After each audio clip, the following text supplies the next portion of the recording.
Who was that? Who was whistling? I don't know. That was the first time that's ever happened. That doesn't sound good. Oh, what just happened? It's going on and off. It's going on and on? Yeah. That's the way the comedy's gonna be tonight, too. You gotta turn off your pacemaker. See, oh, okay, you adjusted it. Can y'all hear me? Yeah. All right. Louder. A little louder. Can you hear me now? Hello? You're not on. Do I need to stand back further? I'd have to get up on that. Hello? It's right here. It's not working at all. No. It was at one time. Don't whisper to me, I can't hear.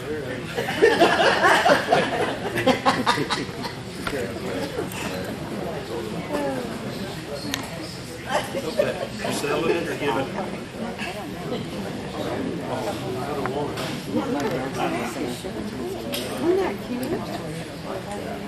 I'll be with y'all in a little while. That's what was I saying? We checked it earlier, but I sat out there. I mean, it was here last year. Oh, so I tell some of those jokes, most of them. How many were y'all in church on Sunday over here? Yeah, y'all got to do better. The rest of you all, I'll be speaking to specifically when I'm wrapping it up tonight. All right.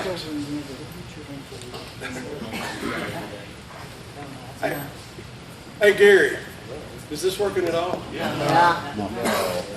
Not Gary. A little louder. It's not on in the box. They got the box locked. They locked the box up. Yeah. Well, how was that working earlier? It's working now. Is it? It was working earlier. That had a little static. Hello? Hello? Hello? Hello? Hello? Hello? Oh, that does work. Okay. Is that too much? That's not enough? Down a little bit. All right. Who said down a little bit? Scoot back, old man.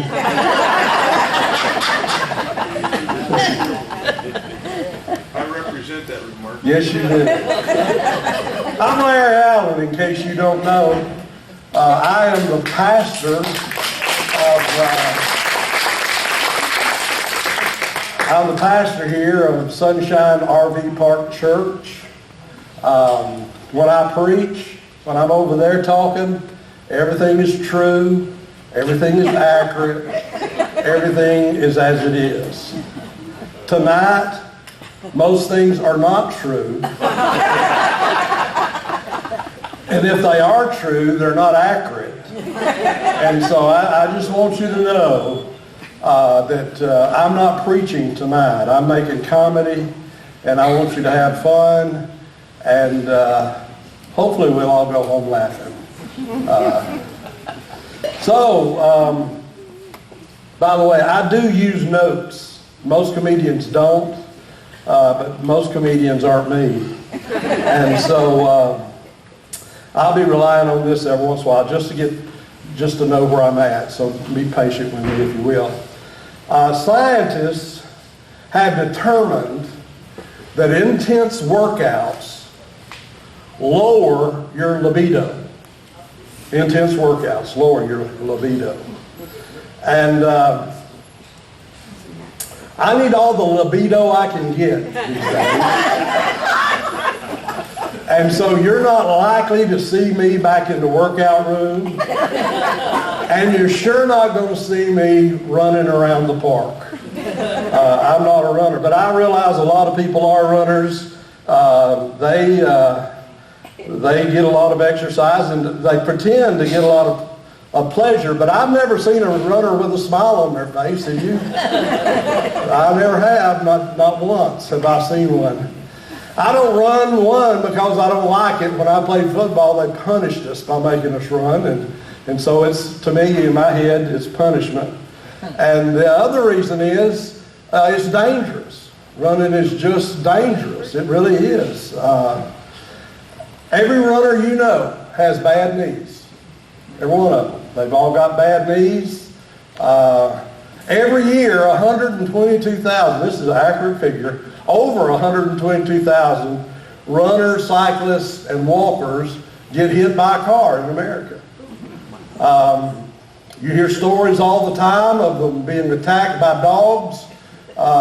They've been attacked by bears and mountain lions. Running out in nature has gotten real popular, and they've been attacked by all kinds of things. You will never, ever hear of anybody getting injured or attacked while they're in their recliner watching television. It's true. And you may catch me in my recliner, but you're not going to catch me running around the park.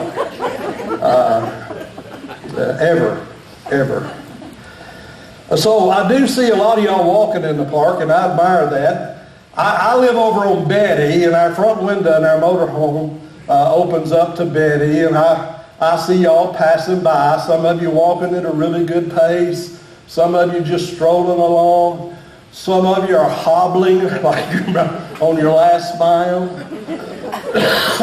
Excuse me. I may cough up a lung tonight, and I apologize for that, but it'll make the show more interesting. Some of you are walking your dogs. Some of you are being walked by your dogs. Some of you are riding by in your golf cart pretending you're walking. I see all of y'all go by, and I note you, and I think I'm going to stay clear of them. They're not bright. Speaking of walking your dog, I notice, well, first of all, I just want to say, for those of you who walk your dogs and you got your plastic bags and you're cleaning up after the dog, I appreciate that. I really do. I remember as a child running around barefooted in the neighborhood many times and getting stuff squishing between my toes and it not be mud.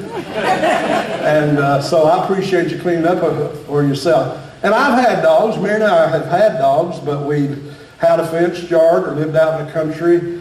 I have never walked a dog with a plastic bag. And I have some questions. Maybe y'all can help me about this plastic bag. First of all, I want to know how strong that bag is. Does it ever leak? Do you ever get a finger poke through? I'm curious, does the size of the bag correlate with the size of the dog? I mean, I see some of y'all with these big dogs and you got a bag, you look like Santa Claus is coming. And I also wonder, what do you do when you get back to do you bring that in the house and throw it in your kitchen wastebasket? Do you dump it on in your toilet and flush it down? If so, why you don't rinse that bag out and reuse it, do you? I mean, we do that with our Ziplocs. I mean, we got Ziplocs that's got 10 years on them. So I'm just wondering about that. I find that interesting. And here's what I find interesting. We are a very social park, are we not? Yes. We like one another. And I see you all with your dogs. You got your dog in your leash and your bag in your hand and you're chatting with your neighbor and everybody's happy and you begin to pat your leg with that bag or twirl it around or maybe get it and kind of squeeze it around. I find that interesting. I really do. And then every once in a while I'll see one of you, some of you, walking around the park with no dog, but you got a bag. And I'm wondering, do you have a continence problem? Is that bag for you, or are you cleaning up after somebody else? I don't know. I'm just kind of fascinated by the bag. That interests me.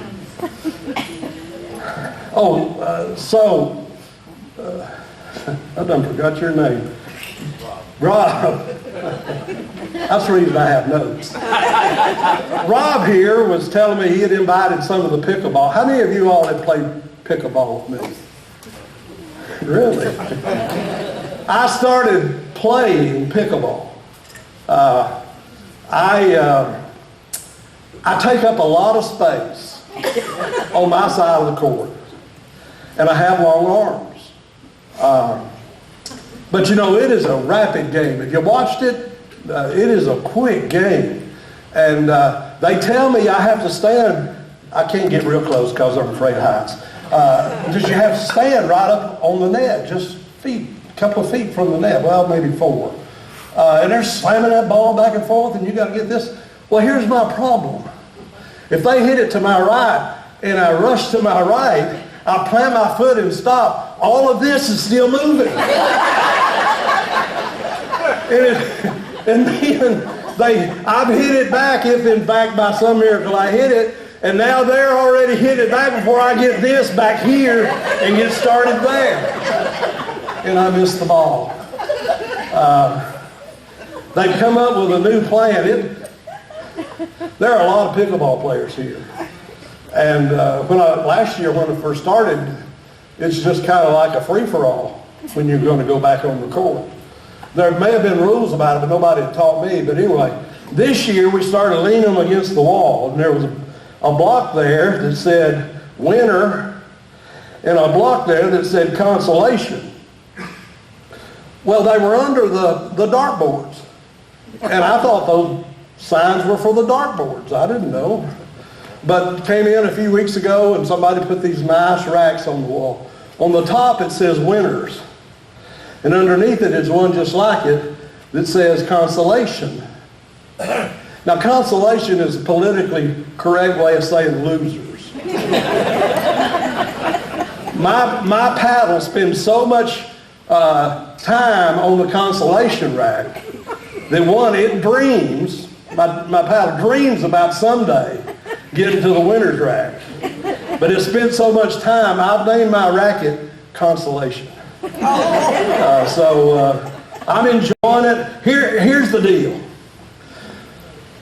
When it's my turn to play, 4 of us play at a time, and the 3 I'm playing with, I find them circled up on the court playing rock, paper, scissors to see who's stuck with playing with me. I think I lost my microphone. You did.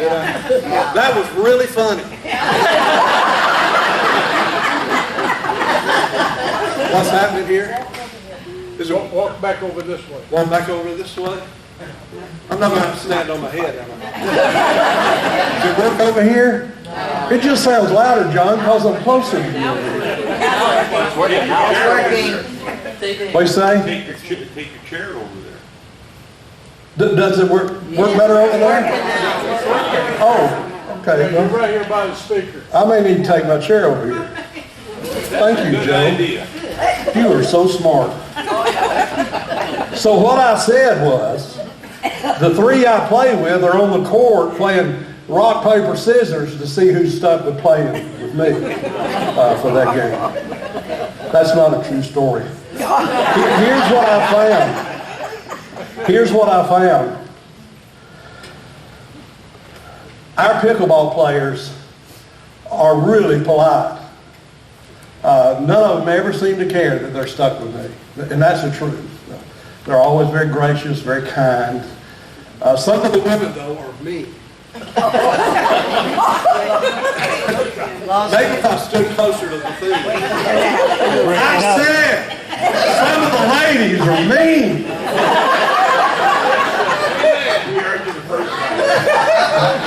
Yeah, but it's funnier the second time. Here's the deal. My bicycle. Y'all ever hear the guys back behind us speak? Oh, yeah. He needs to get some music to play. Him screaming at the neighbors, I don't think is a very effective self. But just get a cooler and see if I can't make a little extra cash as I drive around the park. Speaking of cash, Rob here is going to pass a bucket. Now it says 50-50. And I want to be clear, you're not going to get half of what goes in this book. Just so you're clear. I'm going to talk for a while so you can reach your wallets. I'll take your Benjamins, your Grants, your Jeffersons. I'll take your Lincolns. And if I have to, I'll take your Washingtons.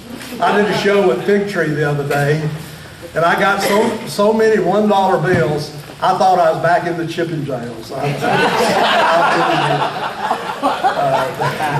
And by the way, if it's satisfying, if you want to give me money and just stick it in my pocket or in my belt or in I'll take it that way, but it's going to have to be bigger than a Benjamin.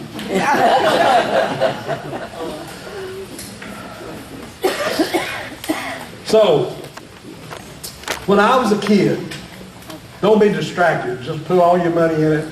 By the way, if you need to put a check in it, make it out to Larry Allen.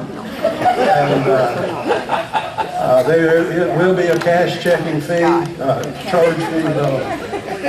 I'm just talking. Put $5 Canadian in.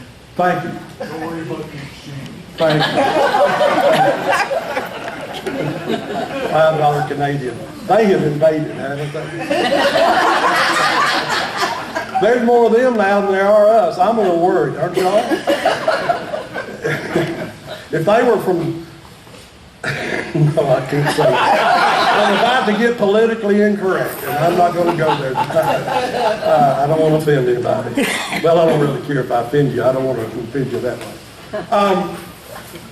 I was a kid, and the pastor and his wife were coming over to our house for dinner. Now, that's an important thing, the pastor coming over. And my mom sent me and my sister down and gave us what for. The pastor's coming for dinner. I expect your very best behavior, because you cannot misbehave in front of the pastor. He's a special man, and I want y'all to behave yourselves. I was committed. I was determined to be on my best behavior. We were going to barbecue that night, and my dad is out. My dad and the pastor and myself, the men, were out talking about politics and the world and all of that. My dad's working to get fire lit on the grill, and realizes he don't have any matches. And he said, "Son, you know where the matches are?" "Yeah, I know where some matches are." My dad had a conviction that a man ought to always have a handkerchief in his pocket when he leaves the house. And apparently they couldn't afford my own hankies, and I'd have to go to my dad's sock drawer to get me a hanky. Well, I happen to know he had a stash of matches in his sock drawer. And so I went to the sock drawer and got into that box, and I got me a pack of matches. And I took them out to him and the pastor are talking, and they both see what I'm giving my dad, and my dad's face flushes. And he said, "Son, those aren't matches. Take them back where you got them." Well, I knew enough. The preacher was there. I better behave. And so I made a quick... do you need to send it around again, Rob? I put them away like I was told, but I could not get it out of my mind. If these aren't matches, what are they? And that thought played on my mind for days. And finally, I just couldn't help it. I had to know. What are these things if they're not matches? They look like a book of matches to me. Same size, same thickness. And I went in there, and I got me a pack of those out, and I opened them up. And I thought, well, why is he upset about this? They were the most fantastic rocket balloons I had ever seen. I mean, you could blow those things up, and you let them go, and they would go flying in the air. I mean, they were the greatest balloons I'd ever seen. Well, I thought, this is great. All the kids in the neighborhood need to see this. And so I went back and got several more packets. I passed out rocket balloons all over the neighborhood. Do you know, I didn't know they weren't balloons till the day I got married.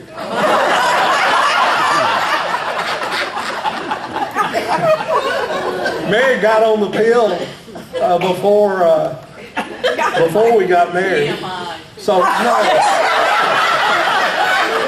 She said TMI. She may have a different version of this story than me. But she, you know, the nerves of the wedding and all that stuff were working on her, and she wasn't sure they was working right. And so my mother called me in. She did two things. She said, son, my mother, first she gave me a tube of KY jelly. And I'm telling you, that stuff is no good on a biscuit. But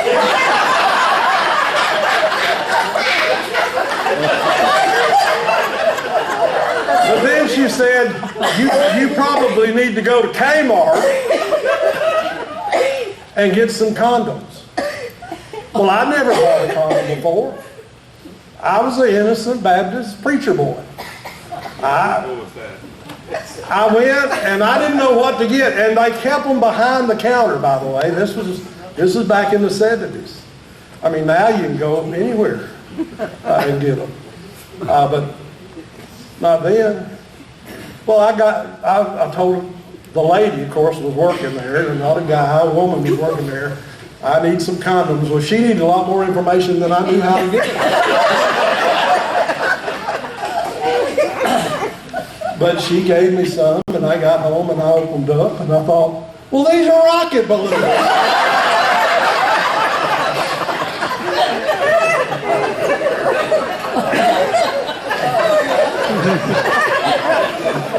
Most of that story is true.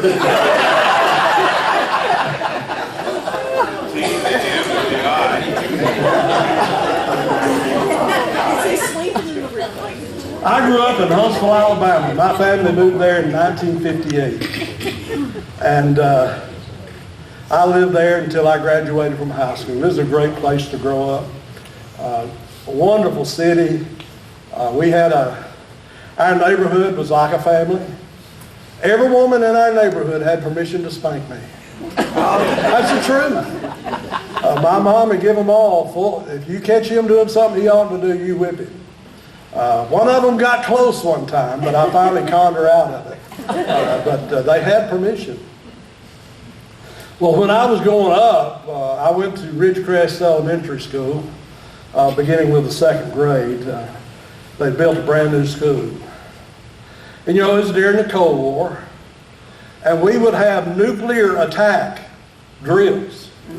Y'all remember that? Any of y'all ever do that? Well, probably the difference between you and me, they told us second graders,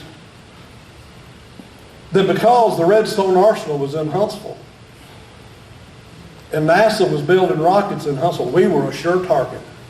We were guaranteed to get bombed in a nuclear attack. And so we'd go out in the hallway and practice whatever you do during there. You got down on your knees. There's no way I can demonstrate this tonight. You get out on you're facing the wall in the hallway. You get out on your knees and you bend your head over and try to stick it in the crack between the wall and the floor with your hands over your head, your butt up in the air. And if somebody next to you passes gas, you don't know if there's been a nuclear attack.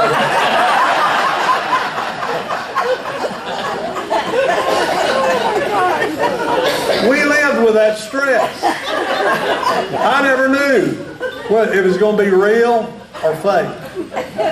Well, but then we'd go home. And we'd go home and watch the Three Stooges. And here they are, the three of them, beating the crap out of one another, slapping one another, poking one another in the eye, whacking one another over the head with whatever they could get their hands on. We watched that every day. And then on Saturday mornings, we would watch television, and between Bugs Bunny and the Roadrunner and all those other guys, Yosemite Sam always shooting and trapping and exploding one another. And look how we turned out. Just fine. You know how we survived that? We didn't have bike helmets. We didn't have bike helmets. We didn't pad up and helmet up every time we put on our roller skates. We did everything we could think of with our bicycles to be wild and crazy. My parents gave me permission when I was 11 years old to ride 11 miles up a mountain to a big cross that was up there. It was all the way across town. And as an 11-year-old, I was permitted to do that. You know how we took care of the bully, neighborhood bully? Finally, we'd get Phil of him, and all the neighborhood kids would get together and handle him or her, right? We did that. Well, now we have pampered our children so, and helmeted them so. Well, the way we did it, all the dumb ones and all the weak ones didn't survive. That's the truth. And now we pad them up, helmet them up. Heck, you can't ride a bicycle on the driveway without putting a helmet on. And we do all this stuff to guard them against bullies and all this stuff. And we've raised such a weak generation that now they're polluting the gene pool. It'll be the downfall of our nation.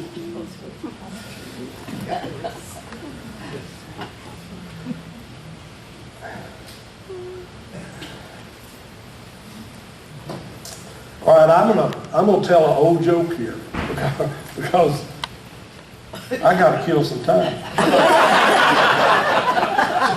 I should have told this earlier, but I didn't know I was going to have time to do it. And some of you, those of you who heard me last year, are going to remember this. I was visiting my doctor, and his physician assistant was in their room working with me before the doctor came in. You know, they do all the work. The doctor comes in and says, "Hi, looks fine, see you next month," or whenever. And but this physician's assistant handed me an envelope. And he said, "You need to take this home and do it and put it in the mail. And we'll give you the results later." It was a Hemocoat. And it was a little card that opened up. It was landscape. And you open it up. And there were 4 little windows with shutters on them. And there were 3 corn dog sticks in it. You know, the skinny corn dog stick?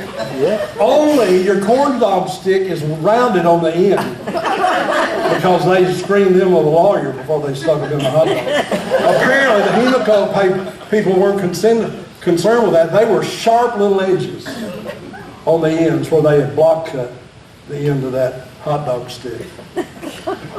And the instructions said, before collecting a sample, flush your toilet so the water in it is clean. Nothing to it. Next, that was number 1. Number 2, collect your sample before it hits the water.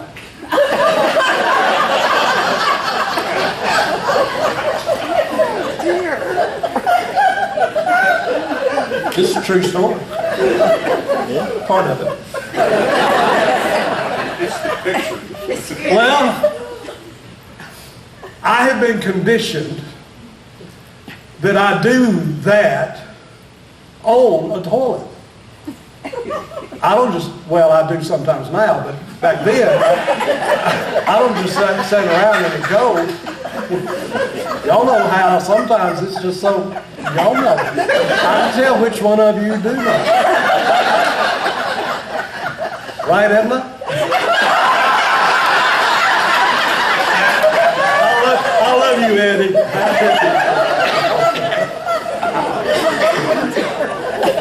So, I've got my corn dog stick in one hand, and I'm holding on for dear life with the other hand. And it's lunch time.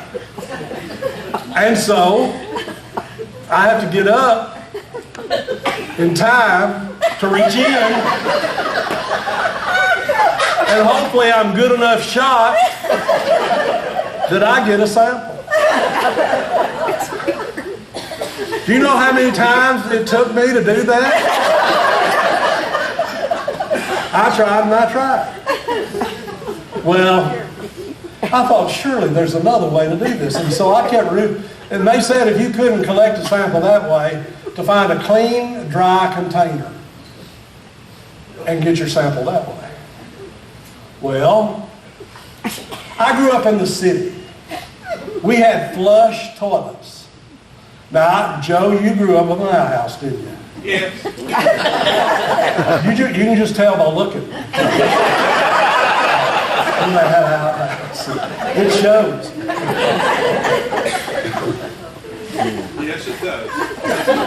I never once aimed. Now, when I was going one, I was taught to aim. They did that. Me and my cousins would put Cheerios in the bowl. And practice, see who was the best shot. I'm not lying. Joe won't know if I rode in the snow. Joe, I grew up in Alabama. Although I was taught not to eat any yellow snow. It said that you could do it in a clean container, but I thought, well, what is big enough that I can do that with and not get it in the wrong place? And so I looked the house over, and I finally found Mary's potato salad bowl.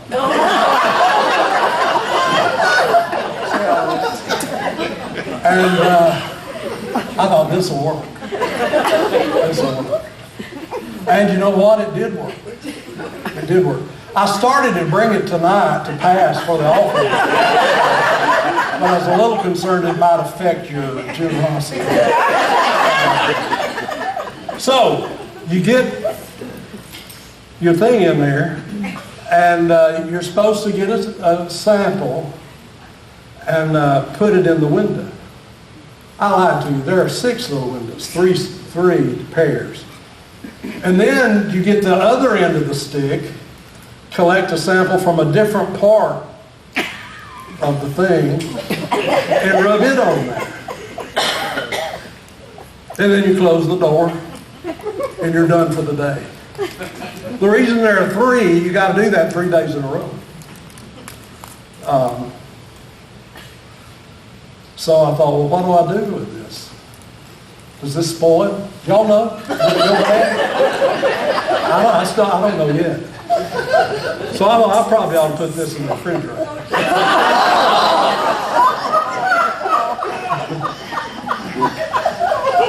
Mary said, I think there's something going bad in the refrigerator. I said, well, reckon what it could be. So we did it again the second day, and again. Finally, on the 3rd day, I'm all done.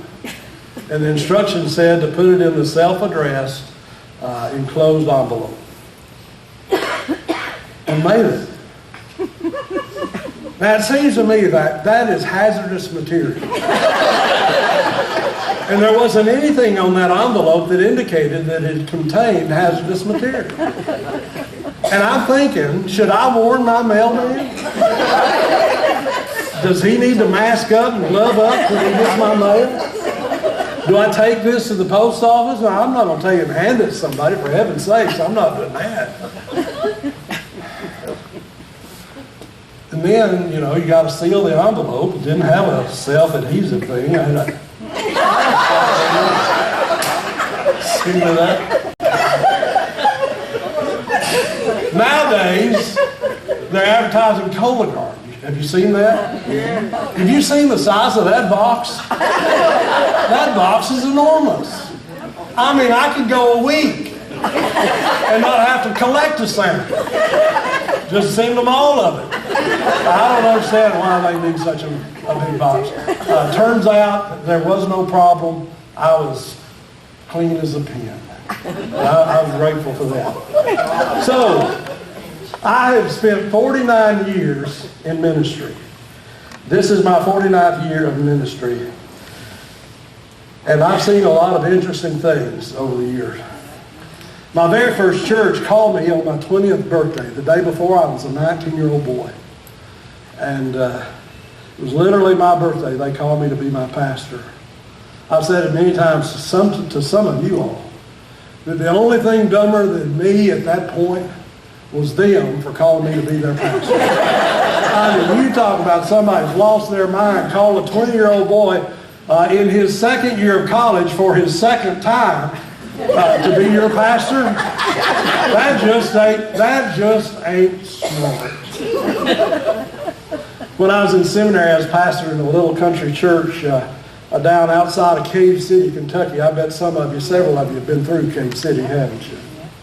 This is yes, this is no. I could care less. Our baptistry was right behind the pulpit under the floor. And it leaked. It was a homemade baptistry. They made it out of cement, and over the years it had settled and it had cracks and it leaked. And besides that, I was always afraid the floor would give way, and I'd wind up in the baptistry during my preaching time. And we finally decided that we would put in a new baptistry. We had a wall about like this back behind the pulpit, and we decided we can open that up. There was a hallway behind it, but we could take part of that hallway and put in a baptistry. Well, baptistries are expensive. And this frugal bunch of people looked around and decided, how can we do this the most affordable way? And they decided, somebody knew a guy that knew a guy that knew a guy that makes stainless steel baptistries. They thought, that'll be great. Low maintenance, we won't have to paint it. It's going to be perfect. Well, sure enough, they contacted this guy and they gave him the measurements, and we had double doors so we could get in there, and we decided to build that baptistry. Well, we ordered it, the guy's making it, we're framing it up. He gave us very specific information about how to frame the baptistry. You know, it holds several hundred gallons worth of water, and that's a lot of pressure. And so it needed to be supported all around, underneath and all around. And he gave us specific instructions how to build the box to put it in and all of this. Well, finally it's done. A couple of our farmers went over to get it with one of their tobacco wagons. Anybody know what a tobacco wagon is? Boy, you Yankees, I'm telling you. It's a flat wagon. It's a flat wagon. And they go over there and get this baptistry. It's tied on the back of the tobacco wagon. Well, they get to talking and decided, well, what if that thing leaks? Surely we ought to check it for leaks before we put it in. And there were stations all around where farmers could go and fill up a water tank to go back to water their cattle or whatever they need to do with it. In just a few seconds, it would disperse 500 gallons of water. And these guys pulled up there with this unsupported baptistry and put 500 gallons in just a few seconds, and guess what? It leaked. They burst the seam on one corner. It leaked big time. That 500 gallons leaked out in just a few seconds. Well, finally, we got it fixed and we got it in and the door they had to use, because they were taking up out of the hallway, was only a 20-inch door. There was some question whether I would be able to get in the baptistry. But I was, in fact, successful in getting in the baptistry. But we had a lady that needed to be baptized, and she was a big woman. She was a real big woman. She was bigger than me. Big woman. Joe said amen, sort of. Well, some of the folks in church had bets going on whether she would could get in there. And I said, well, if we can't get her in the door, we'll put her over in the front. We got her in there. There was somebody pushing from behind. I was pulling from within. And we got her in the baptistry. Well, by the time she and I were in there together. She's facing one way, I'm facing out. I like to go this way, so she's facing this way. And we're cozy. Our bellies were rubbing. And it's questionable whether I was going to get her. Do you know that fat people are buoyant? We are extremely buoyant. I could go out in the pool right now and start floating and take a nap. I float that easily. And this girl was buoyant. We Baptists, we immerse. We put them under the water. We don't sprinkle, we don't pour. We put them under the water. And a lot of people wonder why we do that, because that's the way they did it in the Bible. But anyway, I started trying to baptize her, and it was like trying to baptize a styrofoam cooler. I like to never got that poor one water under the water. I thought I was going to have to climb on top and get all of her baptized. But finally we got it done. She was happy about being baptized. I was happy about not losing a customer in that temple. And thank God that morning we had put a little bit of Dawn dishwashing liquid in there, because she was just slick as a whistle when she slipped through that door when we were done. Isn't that awful? A preacher shouldn't tell such stories.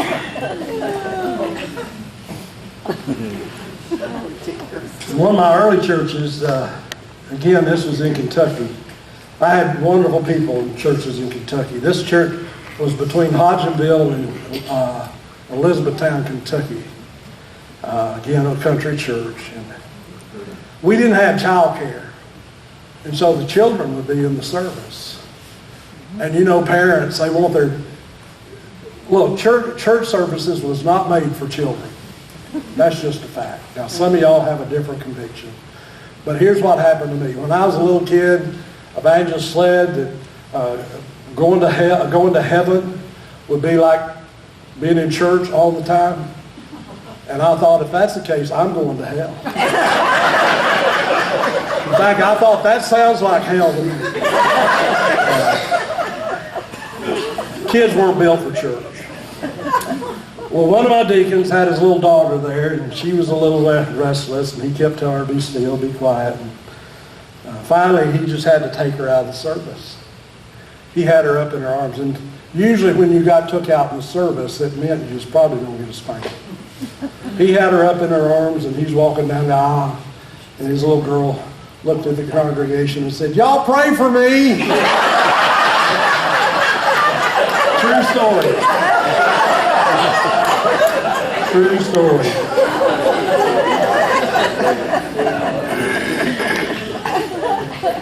Occasionally while preaching, I've had a slip of the tongue. Once I was preaching on the children of Israel coming out of Egypt. And I was talking about them setting up their camp. And I was supposed to say that they were pitching their tents. But instead, I said they were pinching their tits. I just had to dismiss the service. It was over at that point. I just had to stop what I was doing and dismiss the service. Y'all notice when most of y'all don't know this, but the people that go to church know that I never had you stand up when you sing. You notice that? Yeah. Your church at home makes you stand up, don't they? Yeah.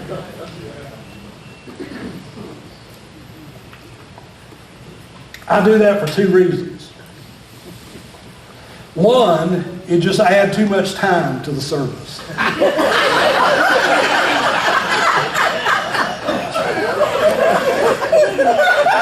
Y'all want out at 11? Two, I'm afraid somebody's going to get hurt. I got hurt in a song service one time, standing in a song service. Our preacher had preached on kindness, being not good to one another. And we stand up to sing the closing song, and the lady in front of me's dress is stuck in her crap. And I thought she would be mortified if she knew that were the case. And so I just heard a sermon on kindness. So I just reached up to her and gently turned her around, pulled it out. She turned around and decked me. Well, I recovered, and I thought, well, maybe that's where she wants it. And I decided, I'm going to put it back. And I got my other eyebrow.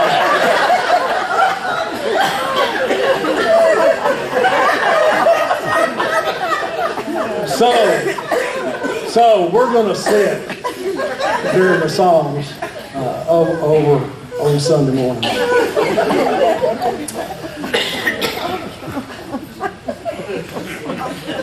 So, I've been thinking about renaming the name of our church. Our church here is called Sunshine RV Park Church. That just seems a little wordy to me. Because of the nature of the people in our park, I thought it would be appropriate to change the name to Last Chance Chapel.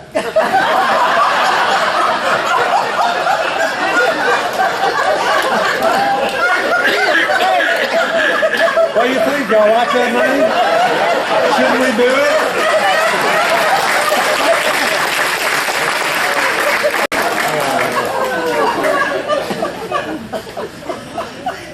Every one of us in this park, I'm about to fall down. Let me go over here. You can't get you up. Mary will be doing the show next week. She said we can't get you up.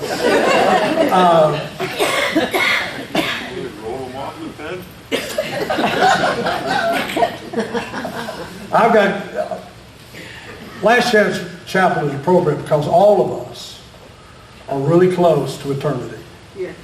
And that's the truth. Notice nobody's laughing. And in eternity, there's only two places you get to go. You go to heaven or you go to hell. But I've got great news for you tonight. Great news. The Bible says that God so loved the world that he gave his only begotten Son, that whoever believes in him will not perish, but have everlasting life.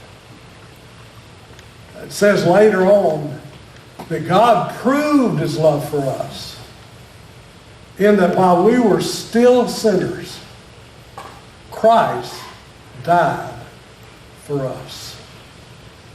The good news, the great news tonight is that God loves you.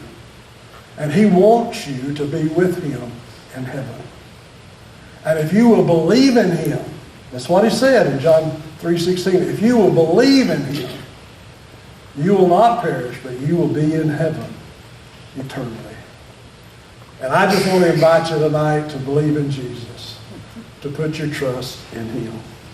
Thank you for having me tonight. Thank you for laughing at me. I hope you enjoyed it.